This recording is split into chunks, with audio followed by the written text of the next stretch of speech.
Of all the good things and bad things the internet has brought us, one thing we're celebrating is the renaissance in satire and comedy online.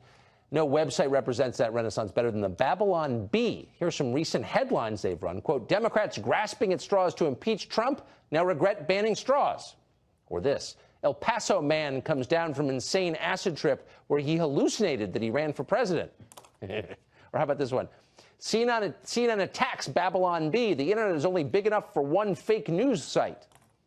Those headlines are all amusing, but they're also satirical. It's obvious they are. They're not real. But as the left has grown steadily more radical, it's also lost its sense of humor completely, in case you haven't noticed, and become far more tyrannical. CNN bullying high schoolers from Kentucky, that's fine. A website poking fun at America's most powerful media figures must be destroyed. And so the left has set out to crush the Babylon Bee. The New York Times suggested that when the right pokes fun at the left, it's not satire, it's, quote, deceit. A CNN reporter recently accused Babylon Bee of spreading, quote, clickbait and misinformation. In other words, Facebook better censor it, and fast. Seth Dillon is the CEO of the Babylon Bee, and we're happy to have him on tonight. Seth, thanks so much for coming on. Thanks for having me.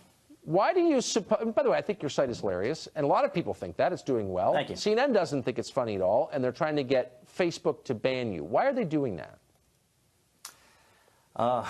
Everything is irony. You said that earlier, right? I mean, how funny is it that, CNN is coming after us for spreading disinformation? I find that kind of rich. That did occur to me, actually.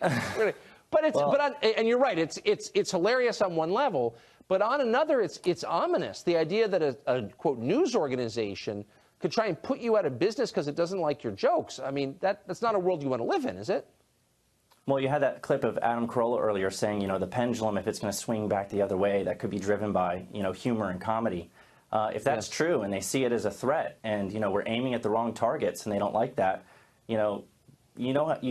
personally, they like to smear and denigrate people they disagree with, right? And so while they're not actively and openly calling for us to be deplatformed, it's implicit when they say these guys are spreading misinformation. They just call themselves a satire site to get around Facebook's rules and things like that.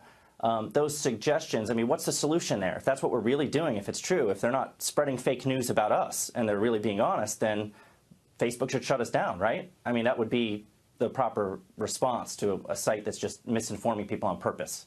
So that seems to be their goal, and they just don't like the targets we're aiming at. I mean, it's clearly true. They're building the predicate for censorship. They're essentially saying that you shouldn't be allowed to continue doing what you're doing. And the baffling thing to me is there are a lot of hard-edged sites on the internet, but there's a kind of sweetness to, I would say, the Babylon Bee. It's not a cruel site at all. You always sort of pull back a little bit at the end, I think, as a reader of it. It's kind of the last site that you'd think the left would want to squelch because, there are other targets. What is it about you that they really don't like? That's a good question. I mean, we do. The interesting thing is that we don't just target the wrong targets, right? I think one of the things that's really refreshing about the Babylon Bee is that there's a lot of self-deprecating humor. We poke at Trump a lot. The right is not off limits. We're a Christian satire site. Christians aren't off limits. We often, we throw things with a projector up on the wall that are our own issues that we try to deal with and say, are we comfortable with this? It's very interesting to us that rather than recognizing the fact that, we kind of hit all sides, we're pretty balanced with it. And like you said, we're not vicious. At all. What's the real reason for trying to take us out? Are you worried about it? I'm not. I'm not, because every single time this type of thing happens, and it's happened repeatedly, it happens with Snopes. We've had a couple of different CNN personalities now come out and call us a fake satire site. We're not really doing satire. They put satire in scare quotes, right? A fake satire. I'm not worried about it because that's so meta. I don't even know what that means. What does it mean to be a fake satire site? Right. It's redundant. So yeah, right. Now, I mean, I'm not worried about it because the response we get is incredible. I mean, look, I wouldn't be talking to you if they weren't doing this. Our fans are really loyal. They rally behind us. We get a lot of support. And the pushback is really tremendous. And so I think it backfires on them. And it only amplifies our voice when they try to silence it.